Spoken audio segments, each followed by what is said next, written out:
formations and roles is just unreal. And now I actually understand why we keep seeing this team qualify for the grand finals and stay among the top teams year after year. Now in contrast, Orangutan feels completely different. They don't follow any clear structure, they don't have any fixed roles, and there's a clear lack of discipline. And honestly, that was really surprising to me. I understand this. Indian teams don't really focus on formations and roles, and the reason is simple. They don't need to. Indian lobbies themselves are very chaotic. Most teams don't play with structure, so chaotic gameplay actually works in that environment. But you also need to understand that international lobbies are completely different.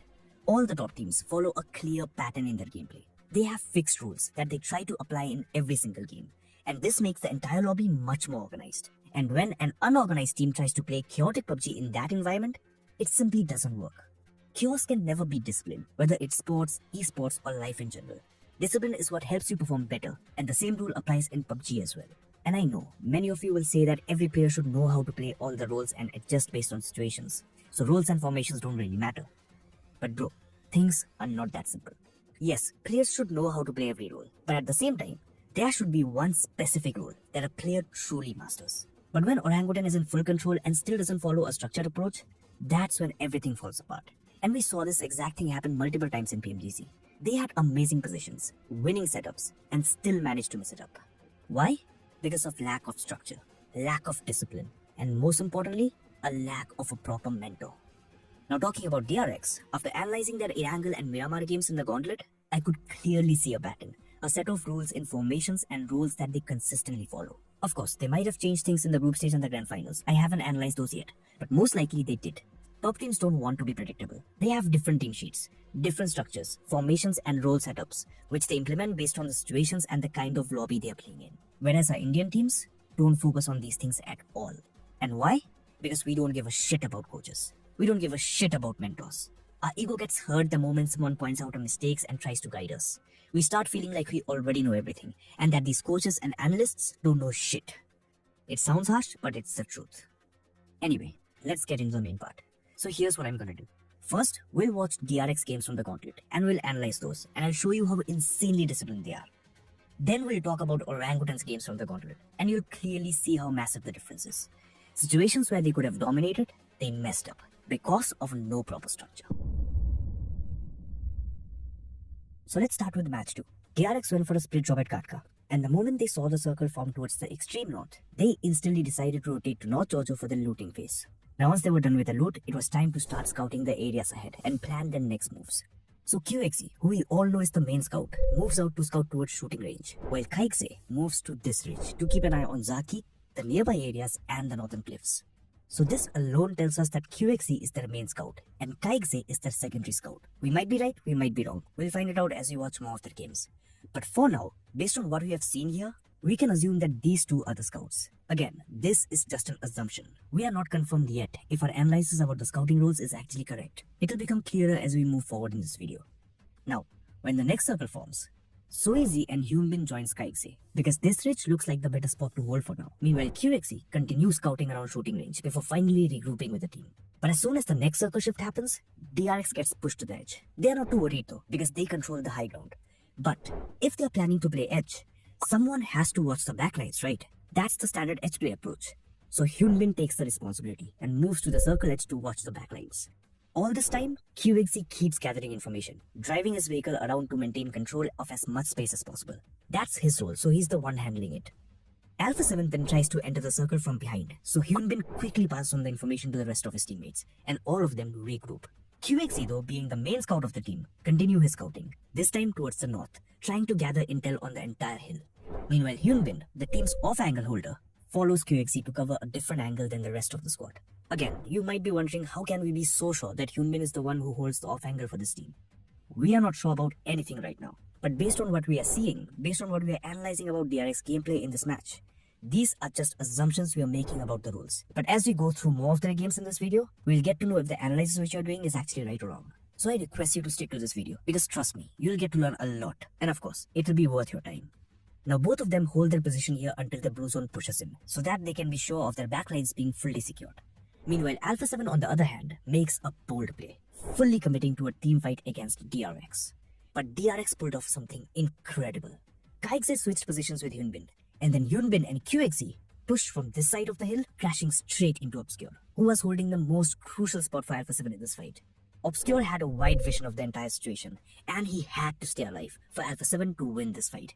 But even with Revo arriving to support him, both of them got taken down. Push towards the circle. Kara spreading out in a line behind them might prove to be a difficult obstacle, and Obscure going down means DRX are starting to turn the tide of this fight. A second knock found as well, and really not too much damage seen in response towards DRX. Now, the question is, how was DRX able to pull off this move?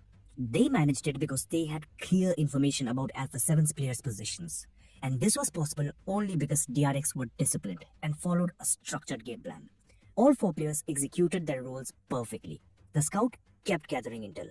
The off-angle holder monitored and relayed the opponent's threat positions. And the support players stayed in position the entire time, covering both sides and providing backup. All these factors combined creates organized gameplay. No panic. Every player knows exactly what their teammates are doing. And this is exactly what Orangutan lacked completely. Now, just by analyzing this one single game, we can clearly identify the roles each DRX player has. QXE is the main scout of the team, and whenever DRX needs to scout multiple areas at the same time, Kaixi takes up that responsibility, making him the second scout. Hyunbin is the player who consistently holds the off angle. Soezi is the main support, who holds a position which helps him support and assist all his teammates when needed. And when it comes to role pairing, QXE and Kaixi work together while scouting different areas, which leaves Hyunbin and Soezi as the partners when holding. Of course, during intense fights, these roles can switch depending on the situation. But what I'm trying to say is that DRX core structure stays fixed, and they always try to follow it. And I know what some of you might be thinking. One single game doesn't prove this all, I'm just making things up. Watch this video, and I'll prove you that DRX strictly follows these points in all of their games. At least they followed it in their games in the Gauntlet. I don't know about the group stage and the Grand Finals, they might have tweaked their roles and formations out there. But in Gauntlet, this was their main structure. Third match, DRX drops a Gatka, finishes their looting phase and begins the rotation, with QXZ leading it, as always. Now once they reach the center of the circle, DRX split up to look for a strong position to hold. Kaixi moves north to scout those areas, taking Hyunbin with him, while QXZ heads towards Yasnaya to scout the lakeside along with Soezi. Once again, Kaixi and QXZ lead the scouting. QXZ then finds the lakeside compounds completely clear, so DRX decides to hold that area. Kaixi and Hyunbin regroup with the team and DRX set up in a 2-2 split. Once again, the structure stays intact. Hyunbin and Soezi partner up to hold the cliffs, while QXZ and Kaixi control the compounds. Now as the next phase begins, DRX decides to rotate, but Hyunbin slightly overextends during the rotation and gets punished instantly, resulting in his elimination. QXE then continue with the scouting, and DRX eventually enters Saverny, where they manage to take down GS team but are eliminated by Alpha 7 through a third party. Gee, can he do it again here? A long-range shot, real hopeful with the DBS on that one, but puts him back behind the corner, and Arena are going to be a third party to it. Jafar still, though, moving up to the top rope. Looking to try and drop the elbow, but maybe overexposed now. As teams across the way, he'll get his sightlines, that woolly hat. Looks mighty tasty as a point, but he's got more to say. He's down. He's taken out. Jafar's gone. Shot from afar, very, very much afar as well. Alpha 7 up to 10 elims now. DRX is just going to give it the ghost, try and send away in a vehicle. QXZ swerving all over the place like a snake, but it's not enough as Obscure will grab the snake by the neck and take it out the back. Very, very well done. So, were all these points kept in check? Absolutely. Hyunbin slightly overextended during the rotation, which costed him. But come on, mistakes do happen. No team is perfect in PUBG Mobile. But excluding that, everything was kept in check. Now, let's look at match 4. DRX once again drops at Gatka and completes their looting phase. But this time, QXE goes all the way down towards Quarry to loot. And because of that, Kaixi takes over the responsibility of leading the rotation, which makes sense since he's the second scout. However, DRX doesn't push deep into the circle yet. QXE is still far behind, so instead of forcing a risky move, they decide to stop on the lower ridge of Everest and hold their position for now. QXE then regroups with the team, and once again, DRX follows the same formation we saw in the previous match. QXE and Soezi move towards Puchinki to scout the surrounding areas, with QXE leading the scout. Meanwhile, Kaixi and Hyunbin rotate around Everest, keeping an eye on George Pool and the bridge. Now this clearly tells us something very important. DRX also has fixed scouting partners when they play split. QXE and Soezi operate together on one side, while Kaixi and Hyunbin stick together on the other side. Now the next circle takes a hardship north, so DRX immediately commits to the rotation. Kaixi leads the move this time, with Hyunbin following him, while QXE and Soezi follow the same route, but maintaining proper spacing to keep a 2-2 split intact. And once they find a playable position inside the circle, all 4 players regroup and set up together.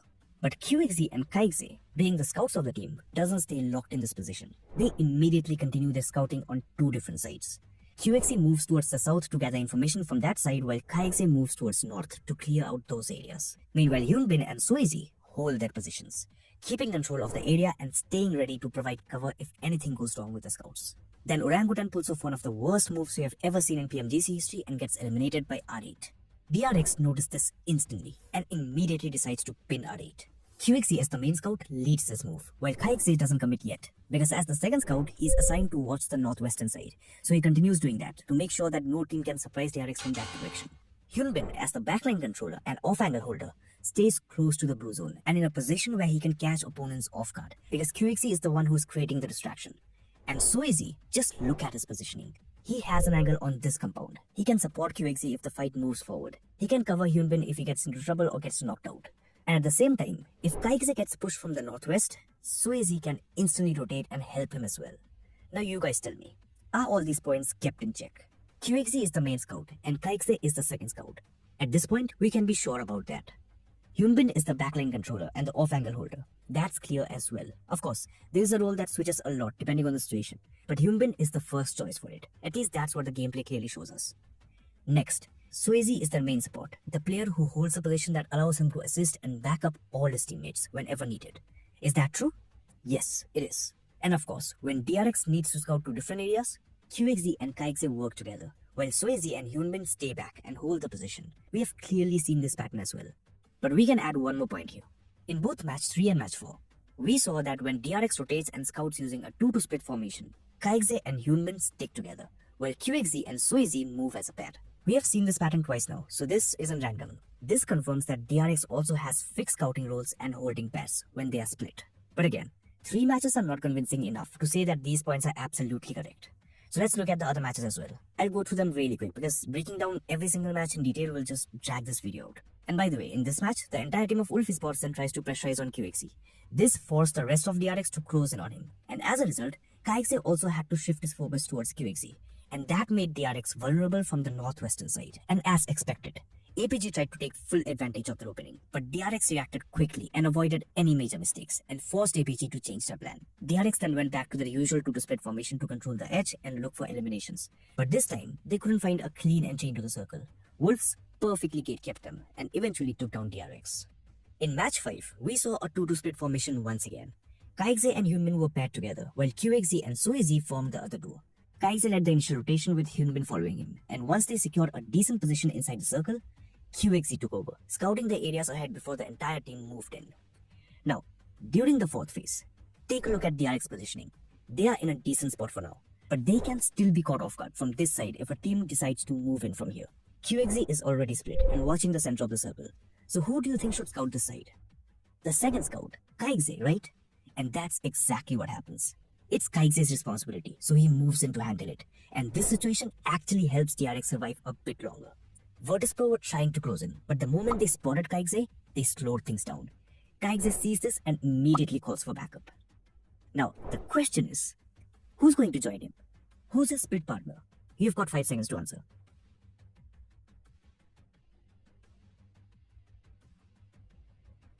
It's Hyunbin, so he's the one who joins Kaikze, while Suizi closes in on QXZ to maintain a 2-to split formation. Yes, Kaikze and Hyunbin messed up there, which led to their elimination, and after that, DRX as a duo couldn't really do much in the game. Now in match 6, the first circle formed towards the north, so DRX had a long rotation to make, and as always, QXZ was the one leading it. Now once they got inside the circle, they found a decent compound to hold. Suizi and Hyunbin stayed back to guard it, while QXZ and Kaikze, the scouts of the team, split up and scouted from 2 different angles. This way, they could clear this compound properly and make sure it was safe from multiple angles before committing. And once they were convinced, the entire team moved in. Later on, DRX messed up their gunfight and got eliminated early. Not quite chewing through him as he wants it to, as 4 players roll around the ridge, and they are going to take him down. Yeah, so not so lucky there. I mean, great, to be honest with you. I mean, I'm glad to see the DBS not come through once again. No, it was so good before, but you know, that is the problem with the DBS at the moment. It's just a little bit inconsistent. Much like DRX right now. As Virtus.pro continue to bully this team, Starting to flow over towards the top side. Voston finding one. Milky Way is down, but Eragon, Malloy, and Moston are still up and available and could look to clean out this. Jafar is just spread. Now, on day 2 as well, we again saw how disciplined the RX were. In the first in-angle match, the circle formed on the military island, and as always, QXZ led the rotation and handled the scouting throughout the match. QXZ stepped in whenever needed as the second scout. DRX held their position all the way till the end and eventually secured the win. In match 9 as well, we again saw QXZ scouting almost the entire time, while the rest of the team held their position. Hyunbin watched the backlines and provided the cover from a different angle, while the other DRX players applied pressure on Geeke and Regnum Kaya. Now here's a small example of when roles can be switched. DRX had to take a fight with JS, otherwise they wouldn't be able to move forward and they would risk getting backstabbed. And on top of that, the blue zone was also closing in. They had to end the fight quickly. So Kaixi immediately went for a flank to create an off angle. Normally, that's Hyunbin's role. But in this situation where there was no time to stick to predefined roles, Kaixi took the off angle. DRX executed fast and they eliminated GS. But now, someone had to move forward and secure the position first. And ideally, it should be either QXZ or Kaixi since they are the scouts of the team. However, Kaixi was still behind because he had just flanked from that side. QXZ initially tried to move up and secure the position himself, but maybe he was low on loot, so he stopped. That's when Hyunbin was told to move ahead and secure the position instead. These are the situations where roles become flexible and can be switched. That's why players should know how to play every role, but at the same time, master one specific role. The main role gives the team structure and clarity, and the flexibility allows them to survive chaotic situations. That balance is what separates disciplined international teams from unstructured ones. Now in the 10th match, DRX rotation was similar to what we saw in match 3. QXZ, of course, led the rotation. They crossed the Georgiapol Bridge and moved straight to the Yasnaya Lake compounds. This was clearly a pre-planned move. They wanted to hold this position from the very start, so they fully committed to it. But then the circle took a hard shift towards the west, so DRX immediately adjusted that position. QXZ went back to doing his scouting, and Kaixi joined him as well at certain points. Even though the circle shifted away from them, DRX handled the situation very well, cleared their way into the zone and eventually got taken down in the 3rd place. Now, after watching 8 matches, can we now be sure about these points? QXZ and Kaixi are clearly the 2 scouts of the team. No one else handles scouting consistently apart from them. Of course, in certain situations, we did see Hyunbin doing the scouting as well, but that was only when the situation demanded it. Hyunbin is the one responsible for watching the backlines. Whenever DRX needed someone for that role, he was the one doing it, and we didn't really see anyone else taking over that responsibility. Suezi is the main support. We saw it clearly. He consistently positions himself in a way that allows him to assist all his teammates when needed. Now again, the roles of Hyunbin and Suezi are very situation based. We can simply call them assaulters. But when everything is under control and DRX can afford to play in a tactical manner, that's when backline control and the support role really starts to matter. And in those situations, Hyunbin is clearly the first choice for backline control, while Suezi is the main support. After watching these 8 matches, we can say this with confidence. Next, whenever DRX executes a 2-2 split, the duo partners are fixed. Kaixi and Hyunbin always sticks together, while QXZ and Suezi remain as a pair. We saw this pattern consistently every single time they used the 2-2 split. All these elements together create a disciplined and structured gameplay. And if a team has the discipline to stick to their structure, they'll find themselves at the top. Just like DRX, who have consistently been in the grand finals and among the best teams over the years. But now talking about Orangutan, things doesn't look that good. The first play I want to talk about is this push by Orangutan on R8, which has to be one of the most unexpected moves we have seen from a team at this level. Orangutan were holding the edge of the circle in a 2-2 split. Aru and Athanki were paired together while AQOP and Wizgod formed the other duo. R8, on the other hand, were out of the circle, holding a compound with the blue zone right behind them. Now my guess is that AQOP and Wiz were holding this compound to block R8 from rotating from this side, because this is the first and the most obvious route for R8. So Orangutan were trying to cut off that option, which leaves R8 with only one possible rotation. And R8 probably knew this compound was already held, which is why they didn't even attempt to rotate from this side. Prestige stays back to play the anchor role, while the rest of his teammates start moving. But then, out of nowhere, Athanki finds an opening and knocks Prestige. Now, looking at this situation, who do you think is at an advantage, OG or R8? Of course, it's OG. OG has full control of the circle edge. They know the exact positions of the R8 players, and they are still 4 men strong. R8 are out of the circle. Their easiest rotation path is already blocked. The blue zone is right behind them. And on top of that, Prestige has been knocked out. All these 3 players who moved ahead are now forced to change the plan and fall back. The situation is extremely bad for R8, and this is where the panic really kicks in for them. But here's the twist. R8 were not the ones who got panicked. It was actually Orangutan, the team that was in control. The moment Atanki found their opening, OG completely abandoned their edge hold and slammed straight into a compound that was outside the circle. What? Does that even make sense? It's R8 who have a player knocked. They are the ones who need to fall back, get the revive, and then figure out a way into the circle. OG didn't need to do anything crazy here. They just had to slow it down. Their main scout only needed to keep building pressure. Two players just had to wait for the right moment to pick up eliminations, and one player needed to play the anchor. That's the kind of patience and decision making you expect from a team playing at the international level. And you know what? Fuck eliminations. Why the hell do you need to rush for eliminations here? Even if OG saw DRX closing in from that side, slamming straight into that compound was still the worst possible decision. There was absolutely no need to force anything. If Aru had just driven around, kept the pressure and waited for the perfect time to farm eliminations, that alone would have been far more than enough. R8 were literally pinned. They had no way out of that situation. But OG slammed in without proper information. A desperate, panic-driven push. And ended up getting eliminated. And what happened next? R8 suddenly got a clean, free path to rotate. And that too through their first choice route. This is exactly how you destroy your own game while helping your opponents at the same time. And this single play alone tells me that Orangutan lacked discipline at PMGC. Were the things that kept driving them forward a lot of times. So there's a few teams I've been like, oh, they just need a second place and they can do well. Ooh, a roll up from R8. They've been fairly solid on their game so far. Prestige down though and getting flushed leads them into a 3 versus 3 actually, with the trade-off knock coming on through. Another flush over to Regnum Kai. We'll touch on that in a minute. But R8 battling now. Out in the open against Orangutan, 9-7 wins out that edge. Will find another knock as well as he steps out into the courtyard, able to find a second player from Orangutan, and they are cut down to 1. Not going to be able to win out this fight. Unfortunately, DRX will pick up the pieces as well, and the nades are good. Everything else comes crumbling down around their ears, and R8 make out like bandits. 4 elims, and they are down to 3, but they've done the work already. Now in match 2, Orangutan dropped edge shelter and began looting. But suddenly, Aru calls for an early rotation. Why? OG have barely done their looting. It's because Aru's plan is to move straight to Severny. Why this move?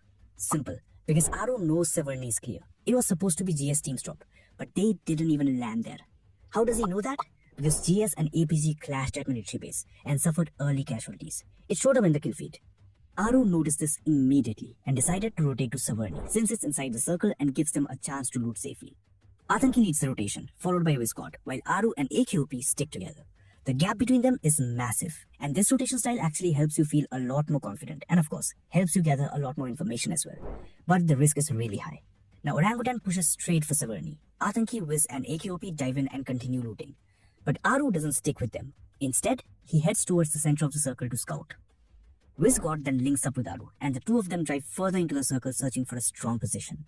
And when the next circle forms, Atanki and AKOP catch up to join them. Atanki then holds a split, keeping an eye on the area for his team while also covering an off angle. But when the next circle forms, it shifts sharply south, pushing OG all the way to the northern edge. And this is where Orangutan shifts from a central play to an edge play. They have the crashed plane as the hard cover to hold onto, and these are downrange, so this position OG is holding is pretty strong and safe. So what they do is, they set up a wide linear 4-man split to lock down the edge, and Theradog's king end up being their first victim. But right after this, Orangutan completely messed up. DK rotated towards east, driving so close to Orangutan like they were literally telling them, hey, we are going in from this side, don't follow us. So Orangutan should have realized that rotating towards the eastern edge was risky because DK was heading that way. And if they really wanted to move east, they should have scouted the area first and rotated in a controlled, tactical manner, so they could have handled any surprises without taking unnecessary damage. But no. The moment the next circle formed, the entire Orangutan team moved east together, all at once, and naturally, they ran straight into Kike, who were perfectly ready, holding the area with 2 hovercrafts. A game that started so controlled for OG ended up collapsing, simply because they lacked discipline during this one single move. Then in match 3, Orangutan dropped edge shelter as usual, looted up, and it was time to rotate. So now, you tell me, who should lead the rotation? Last match, it was Atanki, so Atanki is our first pick, right? And if not him, it should have been Aru. These are the two we saw taking the charge and scouting. But wait, Why is AKOP moving first this time? What? Why the hell is AKOP leading the rotation? Oh, right, I forgot. Orangutan doesn't give a shit about rules. My bad. So AKOP leads the rotation, followed by Aru, and once they find a decent position, they hold it for now. Atanki and Wiz do the same on the other side, and Orangutan ends up executing a massive 2-2 split right in the center of the circle. Then the next circle shifts hard to the northwest, and Orangutan begins the rotation, still keeping that massive split formation. They push straight to the center of the circle looking for a decent spot to hold. But Aru gets caught by Ragankaya and is eliminated, while the rest of his team manages to secure a position. Orangutan then holds the position with just 3 players, riding the advantage as the circle continues to favor them. But then eventually gets taken down and finished in the 3rd place. Then in match 4, what happened, we have already discussed it. And it's actually the ultimate example of Orangutan's lack of fixed rules, absence of any set rules, and complete lack of discipline. If they had any structure at all, this situation in match 4 would have played out completely different. I mean, I still can't wrap my head around the fact that R8 survived that situation. And not just survived, they did it while taking out 4 players from Orangutan. That's pure insanity. Yes, I agree. Absolutely. Aru's rotational skills are next level. That edge control strategy, that quick decision to rotate to Savarni, those huge splits to cover maximum space, these are all advanced moves that many Indian teams rarely focus on. But Atanki sometimes becomes the main scout. Then Aru takes over, and suddenly AQP is doing it too. And when the situation really called for a proper scouting, they just slammed him recklessly. Wizgot's partner keeps changing. Sometimes it's Aru, sometimes it's AQP, sometimes it's Atanki. One moment, it's a 2-2 split. The next, it's a 3-1 split, or even a linear 4-man split. What the hell is going on? It's very inconsistent. There's no structure, no discipline. And that's why their plays looks all over the place. Now, after watching this video, just go and watch Orangutan's group stage games. And you'll